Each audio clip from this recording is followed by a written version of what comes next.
있는 말씀을 중심으로 해서 내 인생을 지으시는 손길이라는 제목으로 말씀을 잠깐 묵상하고 기도하려고 합니다.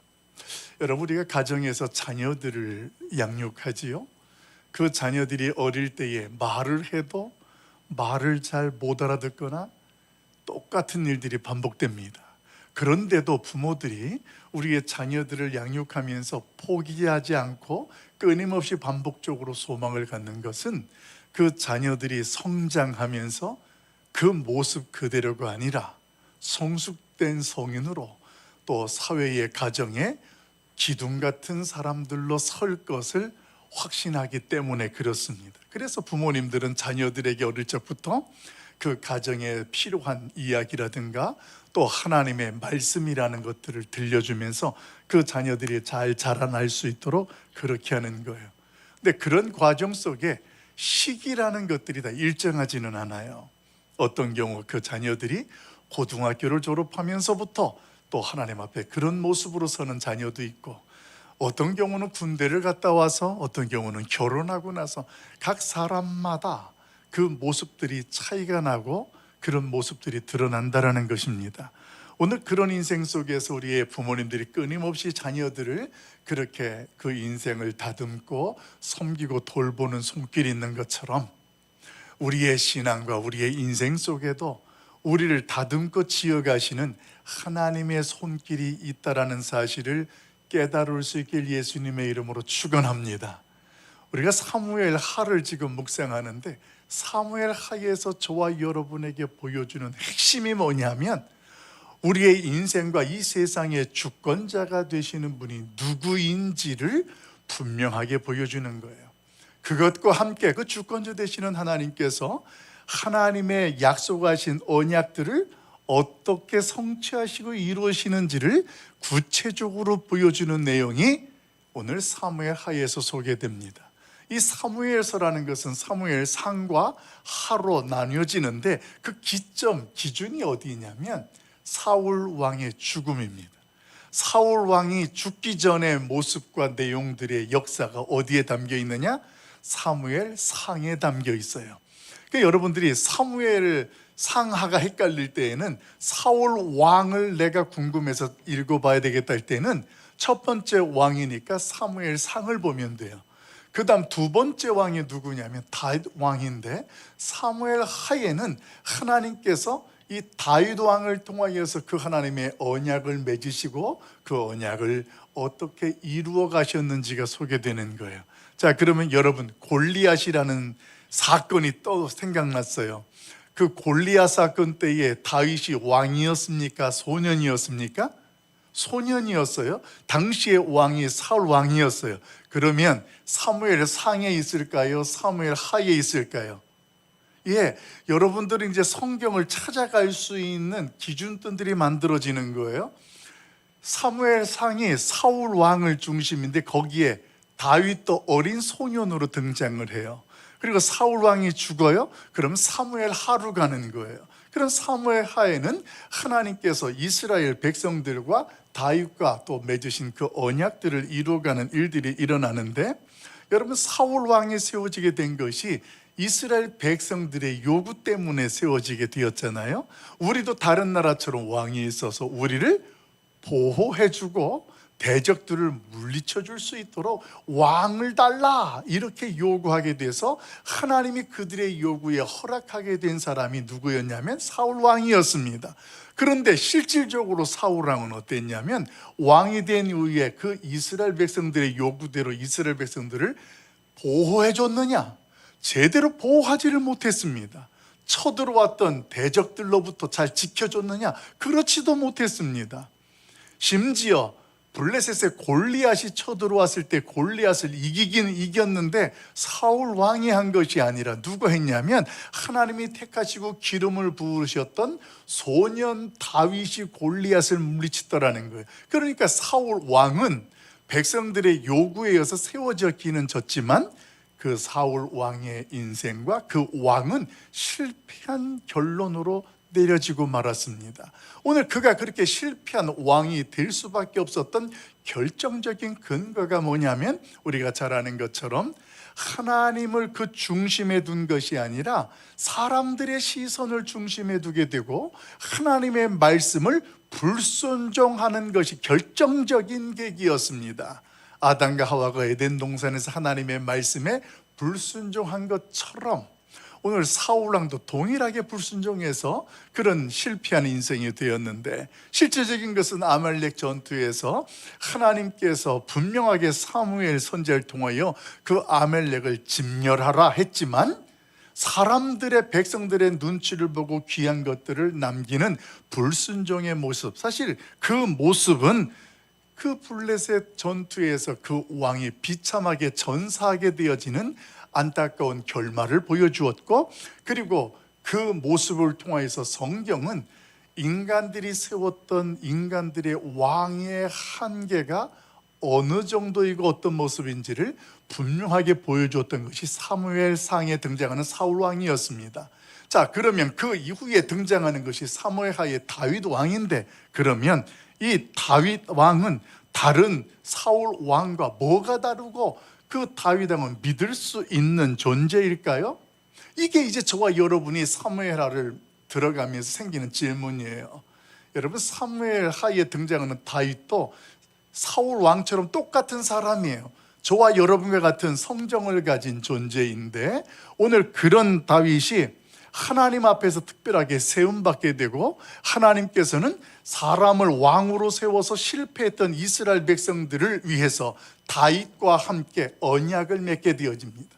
그렇게 언약을 맺으시면서 그 언약을 맺은 대로 하나님께서 그 다윗과 그 다윗의 인생 속에 개입하시고 역사하는 내용, 이 내용이 사무엘하에 가득 채워져 있습니다. 그러면 이 사울 왕과 다윗 왕의 차이점이 뭘까요? 사울 왕의 중심에는 뭐가 있었다고요? 사람들의 시선, 사람들의 관심이었어요. 그런데 하나님께서 어린 소년 다윗을 볼 때에 그를 뭐라고 칭찬했냐면 내 마음에 합한 자다. 그래서 하나님은 외모를 보는 것이 아니라 중심을 본다라는 것인데, 그 중심의 핵심이 뭐였냐면 지난주 말씀에 근거하면 다윗의 중심에는 누가 계셨어요? 하나님이 왕으로 계셨다라는 거예요. 여러분, 사울 왕과 다윗의 큰 차이점은 여기에 있는 거예요. 똑같은 인간이고 똑같은 실수할 수 있는 한계를 가진 존재이지만 그 중심에 다윗은 하나님이 중심이 계시니까 오늘 그가 혹여 실패하는 인생이 되어졌다 할지라도 그런 모습 속에서 하나님의 긍휼하심을 구하게 되어지는 모습으로 나아갑니다. 그런 모습 속에 하나님의 손길은 그 다윗의 인생 속에 개입하시게 되고, 그 다윗을 어릴 적부터 다듬으시고 디자인하시고 지어가시는 거예요. 어떤 사람으로? 하나님 앞에 세움받은 왕으로 이스라엘 백성들을 통치하시던 자리에 서도록 그렇게 개입하셨다라는 것입니다. 그러면서 그 다윗과 언약을 맺었는데, 그 언약의 내용이 저와 여러분이 묵상하는 7장의 본문의 내용이 됩니다. 그 언약의 핵심 내용, 오늘 이 내용은 사무엘 하의 핵심이 되어지고 중요한 말씀이 되는데, 16절 말씀 우리 같이 한번 읽어보도록 합니다. 같이 봐요. 시작. 내 집과 내 나라가 내 앞에서 영원히 보존되고 내 왕위가 영원히 견고하리라 하셨다 하라. 아멘. 여러분, 16절 말씀이 왜 다윗 언약의 핵심이라고 말씀을 드리고 정점이라고 제가 말씀을 드리냐 하면, 오늘 이 약속의 말씀이 보면 사울 왕은 끝나고 전사하고 망하고 실패했지만 하나님께서 그 마음에 합했던 다윗을 통하여서 언약을 맺으시는데, 실패한 이스라엘 백성들을 향해서 이런 거예요. 이제부터는 이 왕위가 다윗 왕을 내가 세웠고 다윗 왕을 중심으로 해서 오늘 내 앞에서 내 집과 내 나라가, 이스라엘이라는 나라가 영원히 보존된다라는 거예요. 여러분, 이 말씀은 굉장히 큰 약속이죠. 끝나고 망하는 것이 아니라 하나님께서 그 나라를 영원히 견고케 하시면서 더불어서 그 다윗의 왕위가 끊어지지 않고 멈추지 않게 하겠다라는 약속. 여러분, 이 약속은 그 무엇과도 바꿀 수 없는 내용이기 때문에 매우 중요한 약속이 되는 것입니다. 오늘 그 약속의 핵심은 이렇습니다. 지금까지 이스라엘이라는 나라는 육체적 혈통적 민족과 그 나라라는 개념으로 서 있었습니다. 그런데 하나님께서 오늘 말씀하신 16절의 핵심은 이 육체적이고 혈통적인 이스라엘이라는 그 개념을 뛰어넘는 거예요. 뛰어넘어서 어디까지 가냐면 다윗의 후손으로 이 땅에 오실 예수 그리스도의 완벽한 통치까지도 선포하고 예언했던 말씀이 바로 16절이라는 거예요. 이따가 살펴보겠습니다만 이 다윗과의 맺었던 그 언약이 누가복음에서 어떻게 성취되는지 이따가 말씀을 묵상해 보려고 합니다. 이렇게 하나님 앞에서 언약을 맺었던 내용, 그 내용을 받았던 다윗이 이제 사울이 죽고 왕이 됩니다. 오늘 다윗이 사울 왕으로부터 얼마나 고통스럽고 힘든 인생을 살아왔습니까? 왕이 되었으면 본론적으로 기본적으로 사람들이 자신의 정적들을 아마 제거하는 복수를 하려는지 모르겠습니다. 그런데 다윗은 그때부터 달라요. 복수라는 거에 매달리지 아니하고 어떤 모습으로 나아가냐면 하나님의 때를 기다리는 경건으로 나아갑니다. 그렇게 경건으로 나아가면서 전쟁도 치러요. 그 전쟁에 승리하면서 예루살렘을 다시 정복하고 회복합니다. 그리고 난 이후에 흩어져 있었던 이스라엘의 각 지파들을 한 민족과 나라로 다 다시 모읍니다. 그리고 통치합니다. 이제는 온전한 그 이스라엘의 참 왕으로 등극하고 서는 모습이 사무엘 하를 통하여 드러납니다. 자, 그런데요, 성경은 이런 다윗의 모습만 보여주는 것이 아니라 그러다가 오늘 그 다윗이 하나님 앞에서 그런 왕이었지만 밧세바를 범하게 되어지는 실패적인 인간의 모습을 보여주기도 합니다. 이렇게 인간의 실패를 보여주었던 다윗, 그런데 그런 다윗을 하나님께서는 다시 찾아오셔서 그와 언약을 맺으시면서 내 인생을 인생답게 하나님의 기름 부으신 자로 왕으로 이끌어가는 자가 누구냐? 너는 그렇게 실패하고 실패해서 또 넘어지는 존재이지만 내가 너를 만들어서 내가 너를 디자인하여 오늘 이끌어 가신다라는 주권자가 누구이고 주권자이신 하나님을 분명하게 보여주는 내용. 그런 가운데에 이스라엘이라는 나라에게도 하나님께서 그 민족을 그들이 인간적인 모습으로 실패했었지만 그럼에도 불구하고 그 나라를 영원히 하시겠다고 하나님의 약속된 말씀, 오늘 이것이 사무엘하의 주제가 됩니다. 이 시간 저는 이 말씀을 묵상하면서 무엇보다도 그렇게 다윗의 인생을 다듬으시고 또 실패했던 이스라엘 백성들을 회복시키는 그 하나님의 손길, 그 하나님의 손길이 이 시간의 말씀으로 찾아오셔서 저와 여러분의 인생과 또 이 나라, 이 민족, 전 세계를 우리 하나님께서 다시 한번 주관하시고 이끌어 주셔서 그 하나님의 손길을 경험하는 은혜가 우리 가운데 임하길 예수님의 이름으로 축원합니다. 이 시간 그 하나님을 모두 경험하고 만나시길 예수님의 이름으로 축원합니다. 자, 그럼 구체적으로 내 인생을 주관하시는 그 하나님, 오늘 그 하나님을 경험하는 말씀, 우리 11절과 12절 말씀을 우리 같이 한번 읽어보도록 합니다. 같이 봐요. 시작. 전에 내가 사사에게 명령하여 내 백성 이스라엘을 다스리던 때와 같지 아니하게 하고 너를 모든 원수에게서 벗어나 편히 쉬게 하리라. 여호와가 또 내게 이르노니 여호와가 너를 위하여 집을 짓고 내 수완이 차서 내 조상들과 함께 누울 때 내가 내 몸에서 날 내 씨를 내 뒤에 세워 그의 나라를 견고하게 하리라. 아멘. 여러분, 조금 전에 우리가 나누었던 말씀처럼 다윗이라는 사람은 똑같은 사람이에요. 저와 여러분처럼 실수도 하고 죄도 저질렀던 그런 존재입니다. 그런데도 하나님께서는 그를 통하여 언약을 맺으시고 그 언약을 이끌어 가시는 모습을 성경은 분명히 보여주는데, 이런 모습을 말씀을 묵상하면서 저와 여러분이 분명히 분별해야 될 것이 하나 있어요. 그것은 우리 인간은 누구나 다 한두 번씩 실패와 실수를 할 수 있다는 것입니다. 근데 이 실수와 실패보다 더 중요한 것은 뭐냐면 그 실패와 실수를 자신의 정체성으로 받아들이고 그 정체성으로 인정한다는 거예요. 그래서 그 사람은 실패를 하고 실수를 하면 어떻게 되냐면 역시 나는 해도 안 돼. 나는 그런 존재야. 여러분, 실패보다도 더 심각한 게 뭐라고요? 그 실패가 자기의 정체성으로 인정되어지고 그 정체 속에 빠지는 거라는 거예요. 왜? 실패라는 그 자체는 누구에게나 있을 수 있는 거예요. 다윗에게도 있었잖아요. 그런데 그 실패는 하나님께서 오늘 그 다윗을 어떻게 만들었느냐? 그를 하나님의 사람으로 만드시고 지으시는 한 과정일 뿐이었다라는 것을 우리는 성경을 통하여 안다라는 것입니다. 여러분, 우리의 인생 속에서 실수하고 실패했던 것들이 있다 할지라도 그거에 끌려가거나 매이지 마십시오. 왜냐하면 하나님이 다윗뿐만이 아니라 성경에 실패하고 실수했던 사람들을 그냥 그렇게 내버려 두시지 않았습니다. 그들을 통해서도 여전히 하나님이 말씀하신 언약을 이루어 가시는 것들이 성경에 너무도 많기 때문에 그렇습니다. 하나님 앞에서 오늘도 우리가 그 언약의 주인공이라는 것을 분명하게 깨닫고 기억하게 된다면 우리의 인생에 있었던 실패, 실수, 이 현장에서 내 마음이 조급해지거나 분주해지지 마십시오. 이게요, 내가 실패하고 실수라면 그 다음부터 누가 더 의식이 되냐면 사람들의 의식이 되는 거예요. 심지어 신앙인들은 하나님까지도 의식이 돼요.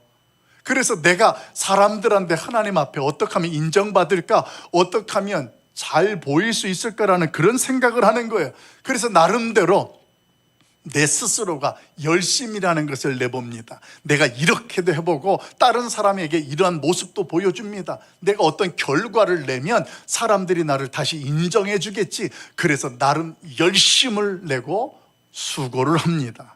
그런데 이런 모습을 하던 그런 인생들 속에 신앙이라는 것을 가진 자에게도 이런 영향이 그대로 오는 거예요. 그래서 심지어 자신도 모르게 어떤 모습으로 변해져 가냐면 하나님 앞에 이런 고백들을 합니다. 하나님, 죄송합니다. 제가 그동안 잘못한 것들이 너무 많습니다. 이제는 제가 더 열심히 해보겠습니다. 이런 고백들을 하면서 하나님 앞에 나아가요. 여러분, 이 이야기를 들어보면 저도 해봤고 여러분도 한두 번 다 해봤을 것입니다. 이제부터 열심히 해보겠습니다. 내가 뭔가를 결과를 내고 열매를 맺어보겠습니다라는 결단과 각오를 한다라는 거예요. 그런데 여기서 저와 여러분이 분배될 것이 뭐냐면 그때의 그런 모습 속에 있던 나의 열심들이 말이에요, 하나님을 정말 진정으로 사랑을 해서 내가 하나님 앞에서 열심을 내는 모습이 아니라 하나님께 인정받고 싶고 다른 사람들에게 인정받고 싶은 우리의 욕망이 그런 결심으로 열심으로 나타나는 걸로 변해가고 있다는 거예요. 그러다 보니까 그 하나님 앞에 그렇게 열심히 있던 사람인 것 같은 사람이 한순간 사람의 한마디에 실족하고 신앙도 잃어버리고 상처받게 되어지는 일들이 있다는 거예요. 여러분, 하나님을 진짜 사랑하는 그 중심에서 내가 그 하나님 앞에서 열심을 내는 신앙은요, 사람들 때문에 알아주지 아니하고 사람들이 오해한다 할지라도 내 신앙이 내가 하나님 앞에 열심 내던 그 어떤 것이 상처받거나 포기되지 않게 되는 줄로 믿습니다. 오늘 그래서 저와 여러분에게 오늘 내 인생을 다듬으시는 하나님의 손길이 필요한 거예요. 다윗도 오늘 그런 열심을 가지고 있었습니다. 왕이 되어지고 안정되고 나라가 이제 평안하고 전쟁도 없고 하니까 왕궁에서 이제 다윗이 있다가 생각해 보니까 나는 이렇게 화려한 왕궁에서 있는데 언약궤라는 하나님의 궤가 휘장 속에 있는 것을 보면서 이건 아니겠다. 그래서 그 마음속에 뭐가 생기냐면 내가 하나님의 집을 지어드려야 되겠다. 이 내용만 보면 얼마나 이게 굉장히 아름다운 결심이고 열심입니까? 감동적입니다. 이것을 오늘날 저와 여러분의 신앙 스타일로 재해석을 하면 이런 거예요. 내가 나를 돌이켜보니까 하나님 앞에 받은 은혜가 너무 큰 거예요. 그뿐만이 아니라 은혜뿐만이 아니고 그 하나님께서 부어주셨던 축복이 너무 큰 거예요. 감사한 거예요. 그래서 그 사람이 이제 이렇게 고백합니다. 그래, 내가 이제 다시 열심을 내자. 주일 성수도 한번 다시 제대로 해보고 11조를 드려도 온전한 11조를 드리고 하나님과 교회를 위해서 헌신하고 봉사하는 일에 내가 열심을 한번 내보자, 이렇게 다짐을 했습니다. 근데 여러분, 이렇게 열심히 주일 성수든 온전한 11조든 헌신과 봉사든 결심을 했는데 이것이 하나님을 진심으로 사랑함으로 드려지는 고백과 우리의 신앙의 모습이 되어야지, 이것이 누군가를 의식하고 내가 어떤 열심과 공로로 신앙의 열매를 맺으려는 모습으로 서게 된다면, 오늘 그 모습에 대해서 하나님께서 다윗의 결심을 들으시고 말씀하셨던 것처럼 저와 여러분에게도 그렇게 말씀하실 거예요. 오늘 하나님의 집을 지어드리겠다 했던 다윗의 결단 앞에 하나님께서는 어떻게 반응하셨을까요? 말씀을 보니까 하나님께서 나단 선지자를 보내서 다윗에게 이야기하는데 11절, 12절 조금 전에 읽었던 내용이 하나님께서 거절하시는 내용이 한마디로 이런 내용입니다. 오늘 하나님께서 다윗에게 전하러 가는 거예요. 아니야, 내가 너를 위해서 집을 지어줄 거야. 내가 나를 위해서 하나님의 집을 짓는다고 이야기하지, 아니야, 그렇게 할 수가 없어. 내가 오히려 너의 집을 지어주겠다, 이렇게 말씀하시는 거예요. 오늘 이 말씀을 들으면서 우리가 살짝 오해가 될 수 있어요. 왜 하나님의 집을 짓는다라는 그 자체에 대해서 하나님이 거절하셨을까요?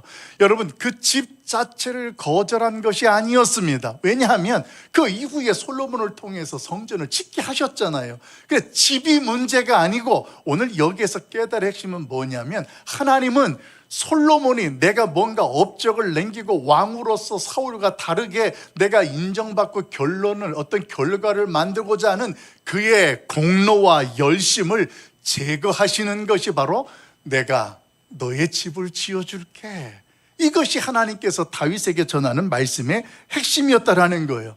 이 말씀으로 깨닫게 되어지는 중요한 한 가지는 뭐냐면, 하나님은 다윗을 택하고 기름 부어 왕으로 세우셔서 다윗을 통하여 어떤 결과물을 내기 위한 것이 아니라, 그의 열심을 기대하는 것이 아니라 무엇이었냐면, 그 다윗이라는 존재 자체가 하나님의 언약과 계획 안에 포함되게 하는 것이 오늘 하나님의 궁극적인 목적이 되어진 줄로 믿습니다. 그래서 오늘 그로 하여금 그의 결단에 거부를 하는 것이었고, 오늘 그 하나님께서는 그의 열심과 그의 공로를 제거하기 위한 말씀을 하셨던 것이었습니다. 사랑하는 성도 여러분, 오늘 우리의 인생도 마찬가지입니다.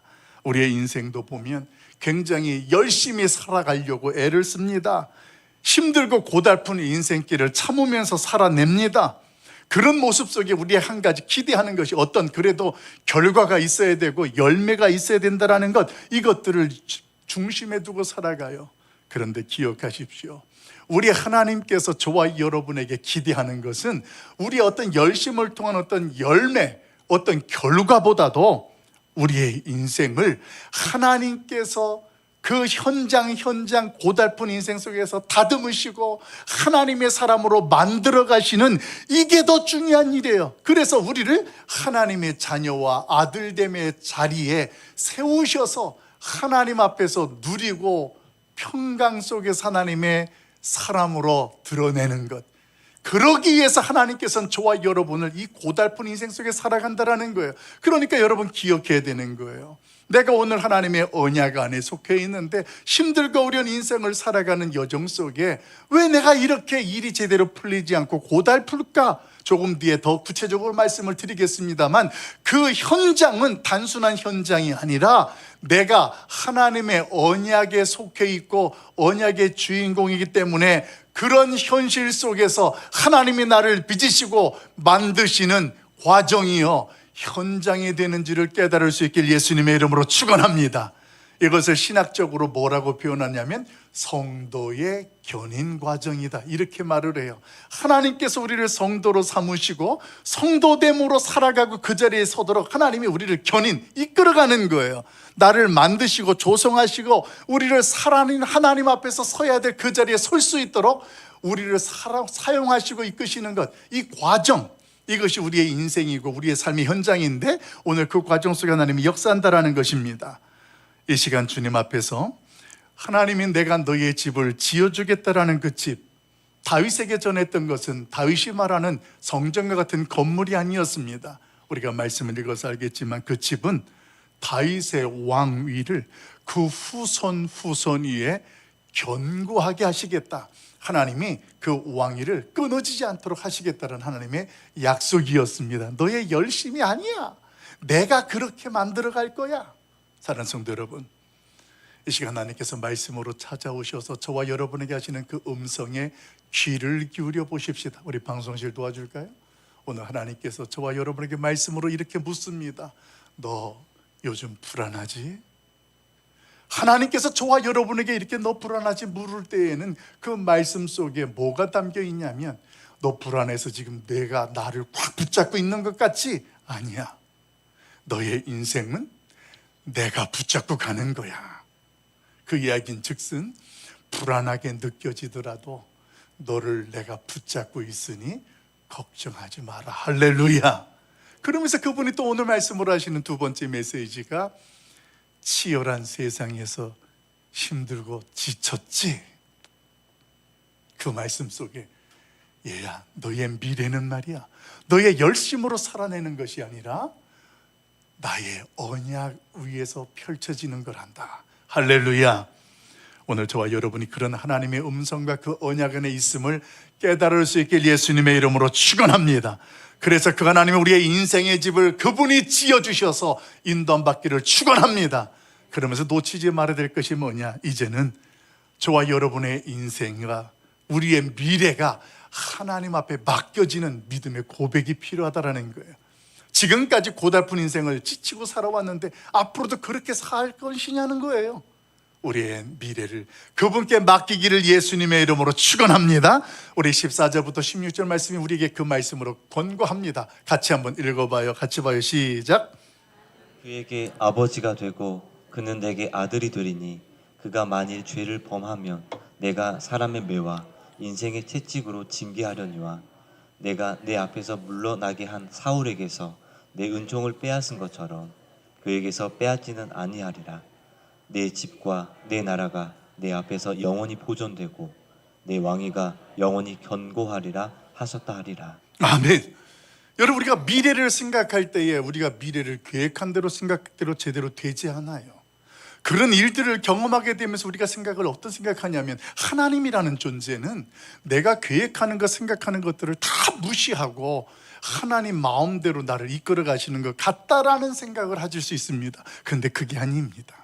오히려 내가 생각하고 계획한 것들을 하나님께서는 아시면서 우리의 인생 속에서 하나님의 더 큰 계획으로 저와 여러분을 주인공으로 삼아 가시는 분이 하나님이신 줄을 믿습니다. 그래서 우리가 하나님 앞에 드릴 수 있는 반응은 뭐냐면, 열심이라는 그 개념보다는 하나님의 언약이 이미 나에게 주어진 것을 확신하고 오늘 그 하나님의 언약을 믿는 믿음으로 하나님 앞에 반응하는 거예요. 이게 하나님 앞에서 매우 중요합니다. 말씀도 알고 그 말씀을 읽기는 읽지만 그 말씀이 이미 하나님께서 나를 위해서 언약하신 말씀이라는 것을 믿으면 지금의 현실과 상황은 아무것도 아니라는 거예요.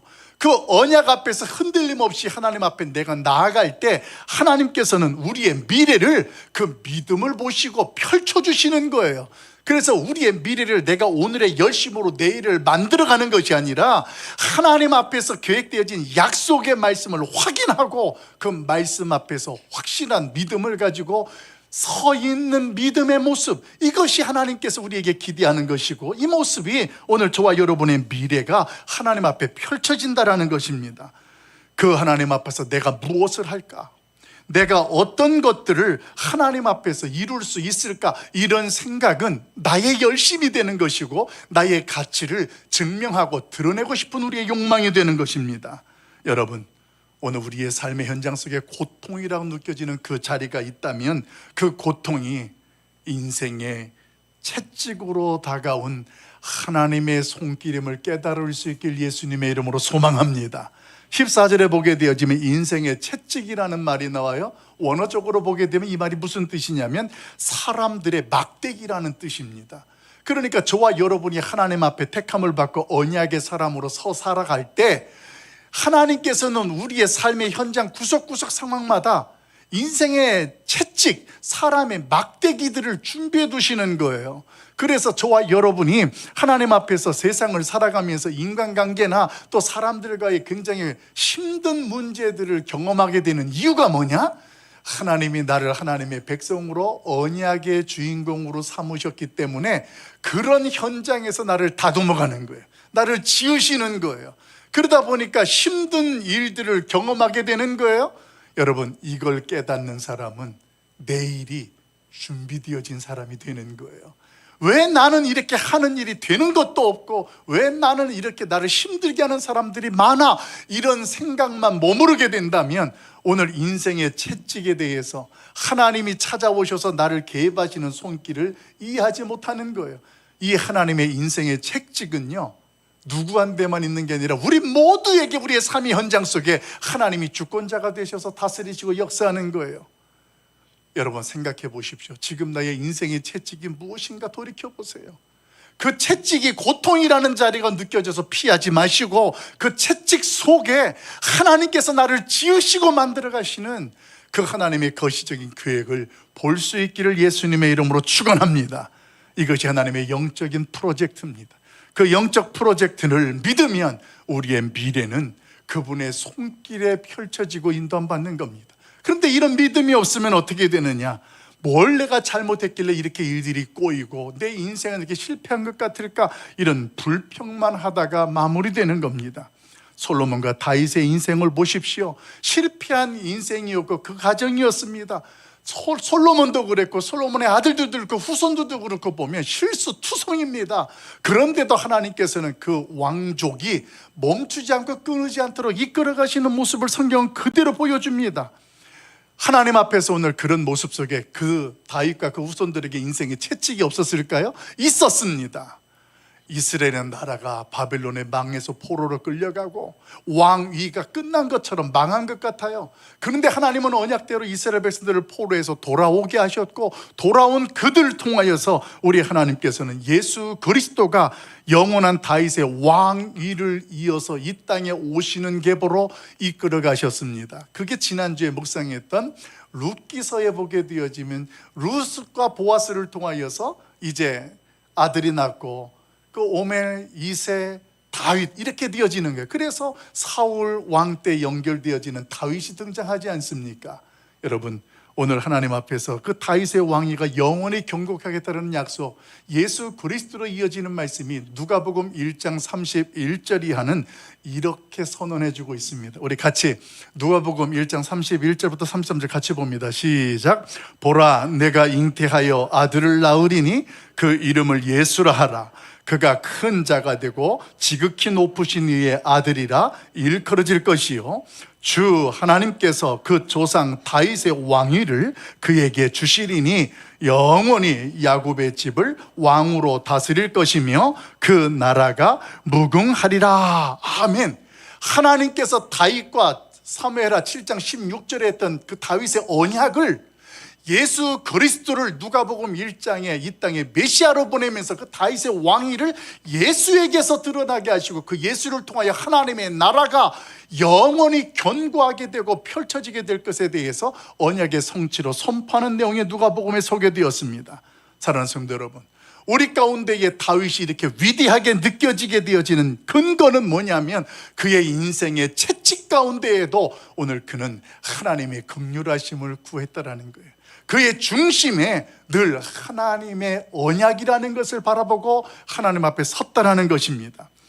그때의 그의 후손들과 그의 미래는 하나님께 맡겨졌고 펼쳐진 사실, 여러분, 이것을 믿고 행하고 살아가는 자가 그리스도인의 영성이 되는 줄로 믿습니다. 이제 말씀을 정리하려고 해요. 오늘 그 하나님께서 이 자리에 저와 여러분과 함께 하시는 거예요. 우리가 실패했던 인생이고 실수가 많은 인생이지만 하나님이 찾아오신 거예요. 그리고 언약으로 말씀하세요. 내가 이 언약의 주인공이다. 오늘 그 언약의 주인공 되신 저와 여러분에게 하나님은 너의 인생을 견고하게 하겠다 이렇게 말씀하세요. 불안한 미래 때문에 주저하지 마시고 언약에 속해 있는 자신을 기억하면서 하나님 앞에 믿음으로 반응할 수 있기를 예수님의 이름으로 간절히 축원합니다. 우리 하나님의 은혜를 기억하면서